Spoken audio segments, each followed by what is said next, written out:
सवाल कर रहे हैं कि मंत्री राजेंद्र पाल गौतम आम आदमी पार्टी को क्यों नहीं छोड़ रहे हैं और विधायक का जो पद है उसे क्यों नहीं छोड़ रहे हैं? देखिए, मुझे विधायक जनता ने चुना है और जिस जनता ने 5 साल के लिए विधायक चुना है, मैं उनके साथ धोखा नहीं कर सकता। रही बात समाज की लड़ाई की, वो मैं पहले से लड़ता हूँ, अब तो और ज्यादा तेजी से लड़ूंगा, पूरे देश में जाकर लड़ूंगा। जिस जनता ने लेकिन मुझे वोट दिया है, उनको बीच में उनको क्या छोड़ दूं? आपको पता है, मेरी विधानसभा में चुनाव के अंतिम दिन देश के गृह मंत्री अमित शाह जी ने पूरा दिन लगाया। उसके बावजूद मुझे पिछली बार से भी 8,000 ज्यादा वोट, 56,108 वोटों से जिस जनता ने जिताया, मुझे लगता है कि मेरा ये फर्ज है, एक कट्टर अम्बेडकरवादी होने के नाते, मैं अपने क्षेत्र की जनता से धोखा नहीं कर सकता।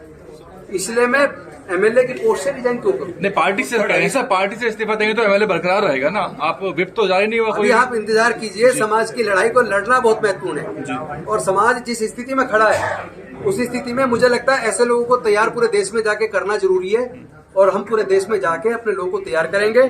5,000 वकील हम आने वाले दो महीने के अंदर पूरे देश में तैयार करेंगे। अपने डॉक्टर्स, इंजीनियर्स, प्रोफेसर, साइंटिस्ट और अपना जो इंटेलेक्चुअल का एक टीम, थिंक टैंक तैयार कर रहे हैं कहूँ या ये कह दूं, तैयार हो गया है। बहुत जल्दी समाज की लड़ाई को सही दिशा में, क्योंकि लड़ाई भावनाओं से नहीं लड़ी जा सकती। लड़ाई ये बेसिकली 2 चीजों के बीच है, किसी एक पार्टी के बीच की लड़ाई नहीं है। ये लड़ाई मनुवाद और अम्बेडकरवाद के बीच है। इसको अगर आप पार्टी में बांट के देखेंगे तो आपको पता लगेगा हर जगह एक ही विचारधारा के लोग हैं। ये लड़ाई बेसिकली अम्बेडकरवाद और मनुवाद के बीच है और इस लड़ाई में अम्बेडकरवाद की लड़ाई को बेहद मजबूती से लड़ना जरूरी है। उसके लिए अपने जैसे लोग पूरे देश में तैयार करने, इसको हम राजनीतिक दृष्टि में जाएंगे तो हमारा समाज की लड़ाई पीछे छूट जाएगी, क्योंकि जब हम राजनीति के चक्कर में गए तब तक हमारी समाज की ताकत कमजोर हुई है। राजनीति को अपने रास्ते पे चलने दो, लेकिन समाज की लड़ाई को किसी को तो आके लड़ना पड़ेगा ना। हमने संकल्प किया, हम टीम तैयार करेंगे पूरे देश के अंदर अपनी सामाजिक लड़ाई को, जो आए दिन जो जुर्म जाति समाज के ऊपर हो रही है, हमारा दिल दुखता है, आंखों में आंसू निकलते हैं, ऐसा लगता है सीना छलनी हुआ पड़ा है। क्या करेंगे मंत्री बने रह के, एमपी एमएलए बने रह के अगर इस लड़ाई को लड़ पाए? सर, जो साथी आपके साथ लगातार बने हुए थे वही कह रहे हैं और आपके ऊपर आरोप भी लगा रहे हैं कि आपको इस्तीफा नहीं देना चाहिए था, चाहे कोई भी दबाव रहा होता, आपको बर्खास्त कर दिया जाता तो एक बड़ी लड़ाई तैयार। मुझे लगता है कि जिस तरह की परिस्थिति पूरे देश में है, इस देश में मनुवाद से लड़ाई को लड़ना ज्यादा महत्वपूर्ण है, बशर्ते की कुर्सी पे बने रहना। तो मुझे कुर्सी पे बने रहने, मैं आपको सच बताऊं तो मैं पहले से ही मेरे मन में ये विचार चल रहा था कि जल्दी से मुझे रिजाइन करके अपने समाज की हक अधिकार की लड़ाई के लिए पूरे देश में निकलना चाहिए। तो परिस्थिति ऐसी बनी कि एक तरफ अम्बेडकरवाद और तथागत बुद्ध का धम्म है और एक तरफ मंत्री पद की कुर्सी है। तो मुझे लगा कि मुझे मंत्री पद की कुर्सी को लात मार के अब अपने बाबा साहेब के रास्ते पे आगे बढ़ना चाहिए।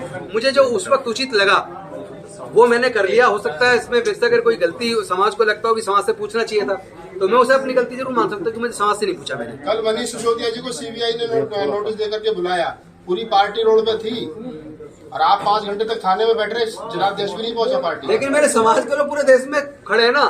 हमें पता है दलितों की लड़ाई दलित लड़ते हैं, हमारी लड़ाई को लड़ने के लिए कोई दूसरा नहीं आता, इतिहास गवाह है। हमारा समाज अपने दम पे लड़ाई लड़ता है, लेकिन हमें किसी सहारों की जरूरत है। समाज आपके साथ है, आप केजरीवाल साहब के साथ हैं। देखिए, मैं बार बार दोहरा रहा हूँ, आप बार बार राजनीति की तरफ ले जाना चाह रहे हैं। आप लड़ाई को राजनीति में मोड़ने की बजाय समाज की लड़ाई को तैयार करने में सहयोग दें। सर, समाज में एक मैसेज नहीं जा पा रहा है कि ये दोनों लोग अलग अलग है। पहुंच जाएगा message, you wait for some time. Sir, जो 11 विधायक है दिल्ली में और भी इसी कैटेगरी से आते हैं, क्या वो आपका साथ दे रहे हैं? मैं पहले कह रहा हूँ कि अम्बेडकरवादी सबसे ताकतवर व्यक्ति होता है, हर कोई अम्बेडकरवादी बन नहीं सकता। हर किसी के अंदर उतनी ताकत नहीं होती कि अम्बेडकरवादी बन जाए। अम्बेडकरवादी कसौटी पे खड़ा उतरना बहुत बड़ी बात है। कट्टर अम्बेडकरवादी बीड़ी, सिगरेट, शराब, बियर, विस्की, पान, तंबाकू, गुटखा टच नहीं करता, व्यभिचार नहीं करता, किसी का अपमान नहीं करता, किसी को ठेस नहीं पहुंचाता, किसी का हक नहीं मारता। तो इतना तप कर, बड़े तप में तपना पड़ता, तब कोई अम्बेडकरवादी बनता है। सर, जिस विचारधारा के खिलाफ आप लड़ रहे हैं, इसका पोषक कौन है? पोषक कौन है? पूरे देश की सारी सरकारें उसका पोषक है, सारा सिस्टम उसका पोषक है। हमें तो कोर्ट के जजमेंट्स के अंदर न्याय नजर नहीं आता आजकल, तो किस एक का नाम लूं? सारी सरकारें, केजरीवाल भी मतलब। मैं जो कह रहा हूँ, मेरे से आप एक नाम दिलवाना किस लिए चाह रहे हो? जब मैं कह रहा हूँ पूरे देश के अंदर हमें न्याय नजर नहीं आता, उस व्यवस्था को मजबूत करने वाले लोग ज्यादा दिखते हैं और इस न्याय की लड़ाई को लड़ने वाले कम दिखते हैं। तो उसमें आप एक एक सवाल में अंदर सर, मंच के सामने जब आप बैठे हुए थे, सर आप उस पार्टी का हिस्सा है। मैं एक अम्बेडकरवादी राजनीति और व्यवस्था बदलने आए व्यवस्था बदला है या नहीं? देखो, व्यवस्था बदल जाती है अगर, तो हमारे समाज को रोज रोज जो कत्ल हो रहे ये ना होते। अभी व्यवस्था बदली नहीं है और व्यवस्था को तो हम ही बदलेंगे। अब पार्टी क्यों नहीं आपके साथ, क्या कारण है? आपके साथ तो खड़े हो सकते हैं गुजरात का सर। चुनाव, गुजरात का चुनाव, गुजरात का चुनाव है, छोड़िए राजनीति की सर बात, बाबा समाज साहब की बात करिए। सर बाबा कहते थे कि बाबा साहब गुजरात के अंदर दलित लोग नहीं रहते। हाँ, क्या वो दलित वोट नहीं, मैं समझ रहा हूँ, आप बात को समझिए। राजनीति हमेशा ध्यान रखिए, कभी भी इमोशन से नहीं लड़ी जाती। राजनीति बुद्धि से चली जाती है और बुद्धि वाले लोग ही जीतते हैं। आप उसमें हमारे लोग ज्यादातर नुकसान इसलिए उठाते हैं, वो हमारे लोग भावुक ज्यादा होते हैं। लड़ाई भावनाओं से नहीं लड़ी जाती, बुद्धि और विवेक से लड़ी जाती है। आप अगर सच्चे बुद्धि के अनुयायी बाबा साहब को मानने वाले हैं तो अपनी लड़ाई को बुद्धि और विवेक से लड़ो, भावनाओं में ज्यादा मत बाबा लड़ो। साहब को तो अरविंद केजरीवाल भी मानते हैं। जो समाज हम पर हावी है आज के समय में भी, क्या उसका हमारे द्वारा उसकी ताकत बढ़ाना जरूरी है एट प्रेजेंट टाइम? मुझे लगता है हमें अपने समाज की ताकत को एकजुट करना चाहिए।